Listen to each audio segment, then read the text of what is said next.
Tenchu 2: Birth of the Stealth Assassins is a tale of political intrigue, betrayal and redemption. Acting as a prequel to the first game, it sheds light on how the Azuma ninjas became the characters we know and love in the later games. While the game's main objective is to remain undetected and dispatch your enemies from the shadows, you will of course encounter fierce boss battles that test your mettle and provide insights into the harsh world of feudal Japan. Whether it's spilling the blood of your own family, punishing a bandit leader, or crossing swords with one of the deadly Lords of the Burning Dawn, each encounter gives us a deeper insight into the characters we inhabit. So I'll be examining every boss encounter throughout the game, diving into the mechanics, lore, and each boss's place in the wider narrative. Little bit of a disclaimer, as with my previous video on all of the bosses in Tenchu 1, I won't repeatedly cover universal strategies like blocking, attacking from behind, or abusing the ninja items. Tenchu 2's bosses also have a peculiar habit of approaching diagonally, leaving themselves beside or behind you, so reposition if necessary. This time, however, our 3 playable characters largely face different bosses, so we'll tackle each campaign separately, and in its own video, beginning with Ayame. Don't forget to like, share, hype and subscribe, because I will be following this video up very soon with videos for the campaigns of Rikimaru and Tatsumaru. The Mountain Bandits. Boron, leader of the Mountain Bandits. Tasked by Azuma clan leader Shionsai with eliminating a camp of bandits who, along with a band of thieves, have been terrorizing the local villagers from a nearby abandoned village of their own.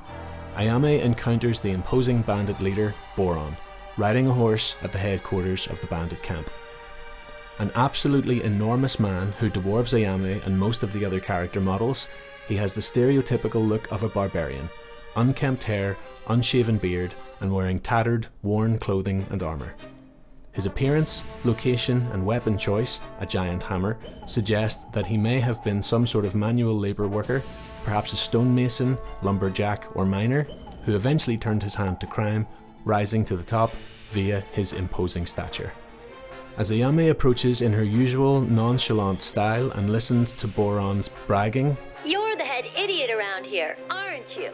"I am the mighty Boron. I lead the mountain bandits." She retorts that she knew he was the bandit leader and would soon reveal how.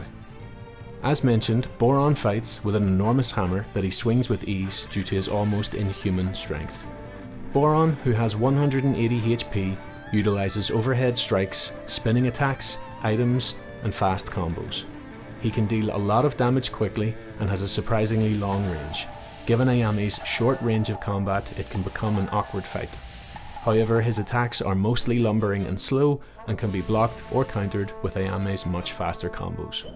Should you lose, Boron will laugh maniacally and announce, "Boron is unbeatable." On death, Ayame will reveal that she knew he was the leader because "I knew you had to be in charge because you stink worse than the others." Of note in this fight is that this is Ayame's first official mission as an Azuma ninja for Lord Goda, and I have noticed what I think is a deliberate pattern in her boss encounters throughout the series. As the smaller in stature, faster ninja than Rikimaru, she is often paired off with slower, stronger, and hulking with size boss encounters. Lady K in danger. With an attack on Goda Castle underway, Ayame rushes to protect Lord Goda's family, arriving just in time to witness the death of Lady K at the hands of the rebellious Motohide Goda. Ayame tries to intervene, but is met with Genbu. Genbu is yet another towering brute and the first of the Lords of the Burning Dawn that we meet. His name references one of the 4 symbols of Japanese mythology, 4 sacred mythological animals. Genbu represents the black tortoise entwined with a snake, protector of the north and said to represent duality, opposing forces of yin and yang, and perhaps inner turmoil. When he first appears, he wears a mask and carries what appears to be 2 kanabo, spiked Japanese war clubs. Along with the mask, this gives Genbu a demonic-looking silhouette.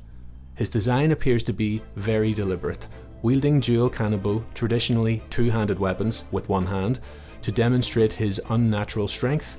His bracers are clearly marked with turtle shell appearance, referencing his name and the connection to the 4 symbols, and his Oni-like mask completes his formidable appearance.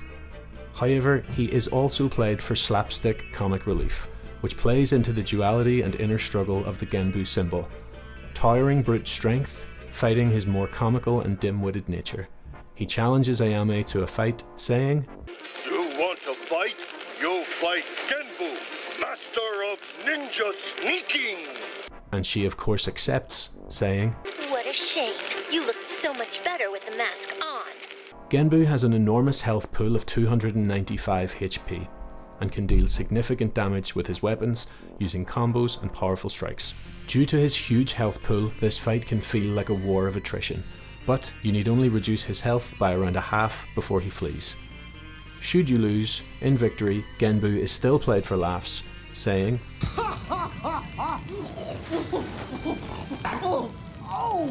Genbu laughed so hard, Genbu hurt his nose. On defeat, Genbu throws a smoke bomb to escape in classic ninja fashion, but comically gets stuck in a window. Ayame helps him through, and we get the beginning of their strange relationship. But more on that later. Though a bit of a laughingstock, Genbu serves as the introduction to the Burning Dawn and their corresponding Japanese symbols, setting the stage for the rest of the cast, and lets us know that we can derive information from their character design and behaviour in relation to the Japanese mythology. The Island Fort, Wang Dahai. Dispatched to the deserted Kubon Island, Ayame has been sent by Lord Goda to investigate the kidnapping of many local villagers for slave labour. On arriving to the island, she discovers the pirate outlaws, the Bao Silung, a group of Chinese outlaws led by Wang Dahai. The name Dahai in Chinese translates to Great Sea, inferring that Wang is a great seafaring pirate captain. In the English localization, the pirate group are referred to as the Bao Silung.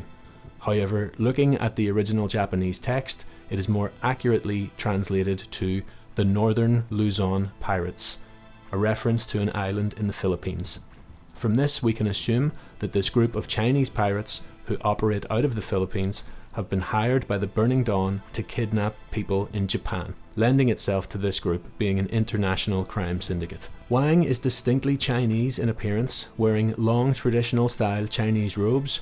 He is adorned with gold trim, showing that although a pirate, he is distinguished as the leader of a well-organized syndicate.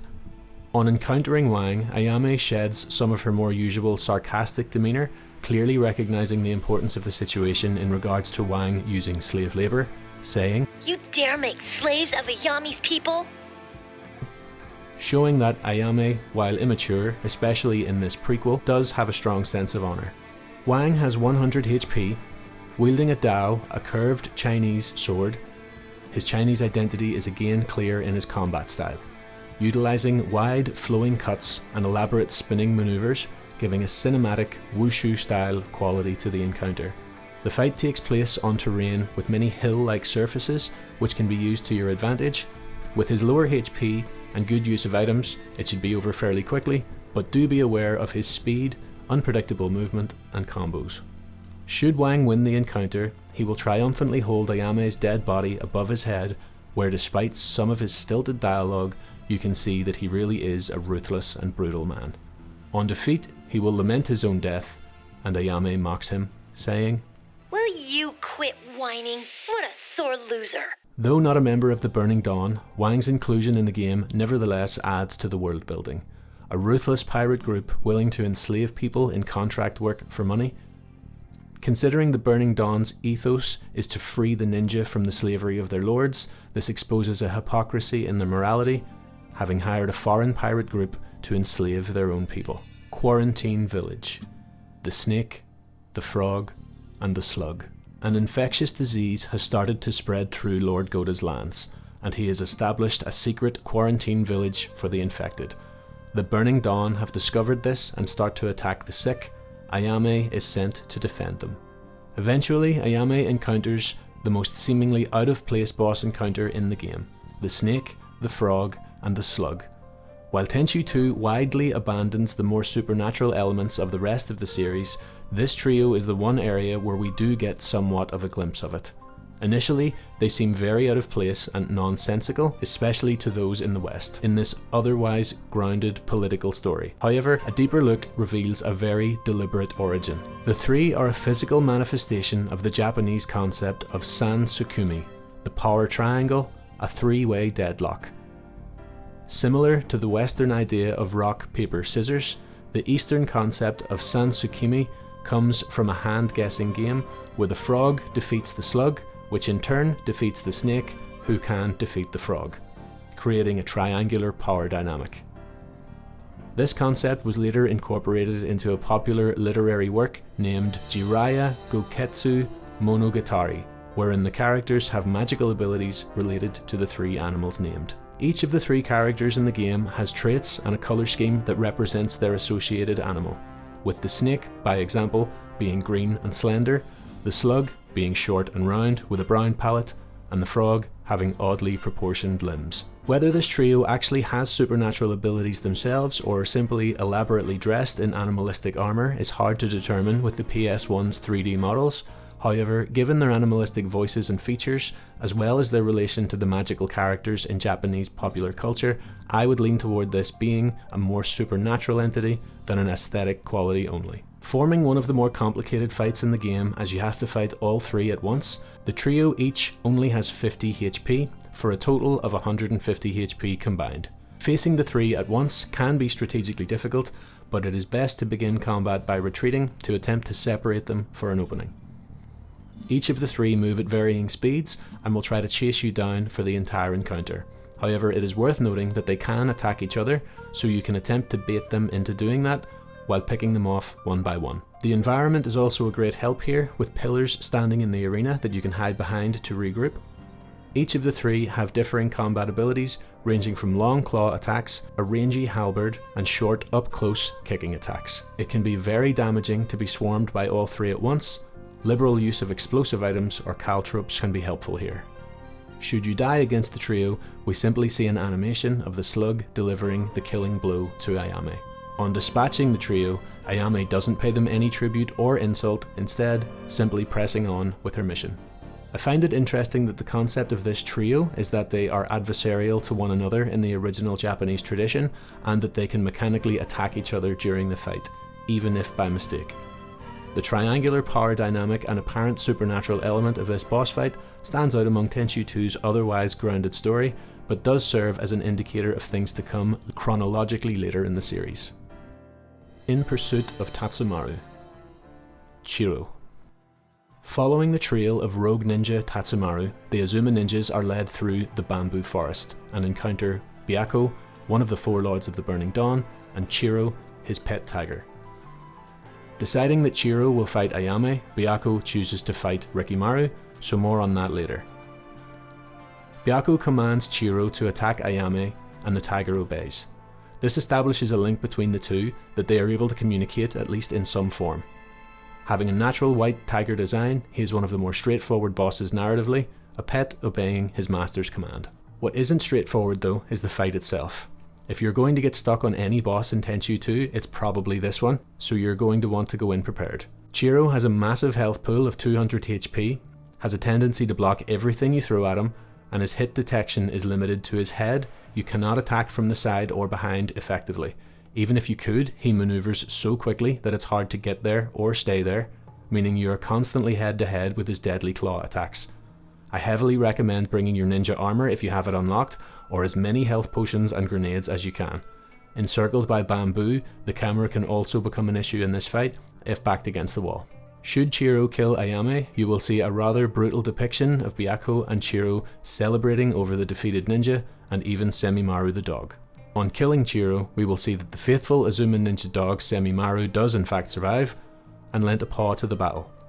Ayame checks if he's okay, and continues along her path. This fight does continue the now established pattern of Ayame fighting the larger, more physically unusual opponents, but does hold less narrative weight than Rikimaru's encounter, which I will discuss later. The Fire Demon. Genbu and Tatsumaru. Having completed construction of their naval warship, the Fire Demon, the Burning Dawn sets sail on Goda Castle. The ninjas are dispatched to infiltrate the ship and assassinate its leaders. Making her way towards the deck, Ayame once again encounters Genbu. Appearing exactly as he did before, but appealing to his clear inner turmoil, Ayame questions if he can really support and protect his leader, stating, Oh, Genbu, look at what she's doing. She's not worthy of your protection. I think this shows us that Ayame has somewhat of a soft spot for Genbu.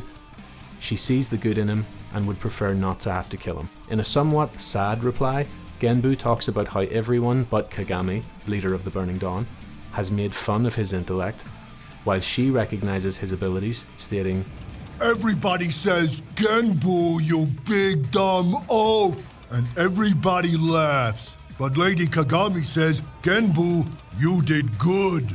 Establishing that neither Genbu nor Ayame are going to hold back, no matter how much they seem to want to, they now cross weapons to the death. Genbu has 300 HP, the largest health pool in the game, and this time you are tasked with draining all of it. Mechanically, he fights the same as before, but the attrition element of the fight is much worse this time. It's highly recommended that you bring as many items as you can, and don't worry about saving them for the second boss in the level. The larger environment can be utilised to your advantage if needing to regroup, and you can also front roll into Genbu's attacks and end up behind him with a free chance to do damage. Persistence is key to outlasting his health pool. Should you fail, we see Genbu standing over Ayame, stating, Sorry, nice little girl. I couldn't let you win this time. showing that Genbu similarly seemed to like and respect Ayame. On defeat, Genbu asks for Ayame's name, and she addresses him by his full title as a sign of respect. Nice girl. What's your name? Ayame, goodbye, Genbu the Wise, Lord of the Burning Dawn. We then see him finally drop one of his giant kanabo, signaling that he has died, yet he does not fall over. Even in death, his large stature protects Lady Kagami, and it looks to me like he dies with a smile on his face because Ayame addressed him by his correct title. Genbu's conflicting nature, the yin-yang of his comical behaviour but brutal fighting style, his lower intellect but his higher morals, and his recognition of Ayame being nice to him, all plays into his personification of the black tortoise symbol. His character also shows Ayame's growth, as she again treats him with respect, rather than her usual snappy takedowns of the other bosses. She seems to see Genbu in the same way Kagami does, she was just too late. Continuing her way towards the deck of the ship, Ayame finally encounters Tatsumaru, her former mentor and fellow Azuma ninja who has seemingly forgotten or betrayed his ideals. Tatsumaru was an extremely highly skilled Azuma ninja, training directly under Master Shionsai and receiving the clan sword Izayoi, signifying that he was deemed worthy of clan leadership. Dressed in standard ninja garb and armed with his legendary katana, Tatsumaru curiously deems to fight hand to hand, only drawing his blade against opponents he deems worthy, a testament to his raw martial arts ability. I have made a video previously that more deeply explains Tatsumaru's complicated and tragic role in Tenchu 2, which you may wish to go and watch, so I won't repeat too much of that here. I may also one day make a full character study style video about his role throughout the wider series, so I will leave some ground untrod. Having previously sworn to kill Ayame if he ever seen her again, the two begin the final fight. Tatsumaru has 100 HP, just like the other Azuma ninja, and therefore can feel like a much faster fight than the likes of Genbu or Chiro. However, he is far more skilled and far more swift. Utilizing long combo strings and extremely fast strikes, you can be easily pinned against the walls of the ship and have your health depleted very quickly while fighting the awkward camera angles. However, with good use of positioning and your items, the fight is much more narratively significant than mechanically difficult. Should Tatsumaru win the fight, he will grieve Ayame's death, asking, "Forgive me, Ayame." This is an indication that Tatsumaru is extremely conflicted in his actions. We don't see his new persona, Seiryu, bragging over Ayame's body like some of the other bosses would. Instead, we see Tatsumaru grieving a fellow Azuma ninja. On Tatsumaru's death, Ayame stands over the exhausted ninja, who takes up his own sword and stabs himself, while Ayame looks on in horror. Tatsumaru states, "Unforgivable crimes must be punished." Through this final encounter, the game finally establishes that Tatsumaru did remember who he was and recognized that he had betrayed his adopted family and now needed to die. This also calls back to something that Shion-sai says earlier in the game. If he has dishonored himself, only death at the hands of an Azuma ninja will purify him. Which ultimately has now been fulfilled, as Tatsumaru in his final moments is an Azuma ninja once again, redeemed in the act of taking his own life. And with Tatsumaru defeated, that brings us to the end of Ayame's campaign and the first third of our look at every boss in Tenchu 2. Rikimaru and Tatsumaru will be getting their own videos very soon, where we'll dig into every boss from their side of the story, so make sure you're subscribed if you want to catch those. Behind the scenes, I'm also working on something considerably bigger for the Tenchu community. A full-length Tenchu documentary covering the development, history, reception, and legacy of the entire series. I'm currently replaying every Tenchu game right now and writing the scripts. There's no release date for that one yet, given that it is a massive project. It will be ready when it's ready. If you'd like to help me make it, I've recently launched a Patreon page. Anything raised there goes towards supporting projects like this, helping me develop and research the documentary, and you'll find the link below. But for now, if you want some more Tenchu, I've got plenty more waiting for you right here on the channel already. For example, this video where I break down every boss from Tenchu 1, or this video where I convert the Destroy the Foreign Pirates theme from Tenchu 1 into a metal song. Thanks very much for watching, live by honor, kill by stealth, and I'll see you in the next one.